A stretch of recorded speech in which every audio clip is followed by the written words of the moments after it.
అంటే ఇప్పుడు కొంతమంది మనం చూస్తున్నాం వీడియోల్లో కొంతమంది పాస్టర్లు ఇది గనక పోస్ట్ మార్టంలో సాధారణ హత్య కాదు, ఒకవేళ మర్డర్ అని వస్తే మాత్రం పరిణామాలు చాలా తీవ్రంగా ఉంటాయని హెచ్చరిస్తున్న పరిస్థితి మనకు కనపడుతుంది. సో ఏమంటారు దాని గురించి? చూసారా మీరు ఆ వీడియోస్?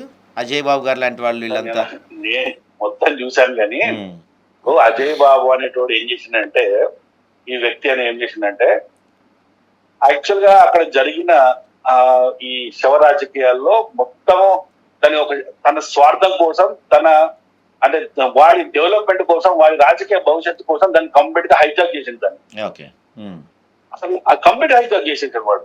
హైజాక్ చేసేసి అందరినీ డమ్మీ చేసేట్టు వీడు ఒక్కటి హీరో అయిపోయింది అక్కడ.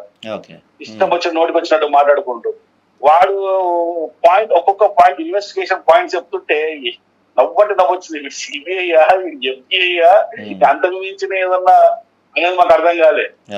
పోలీసు వీడు చెప్తున్నాడు సార్, అక్కడ ఐపీఎస్ ఆఫీస్, అక్కడ ఒక ఎస్పీ ఉన్నాడు, ఇన్వెస్టిగేషన్ టీం ఉంది, ఆల్రెడీ డాగ్స్, పోలీస్ డాగ్స్ కూడా తీసుకెళ్ళిరట అక్కడికి.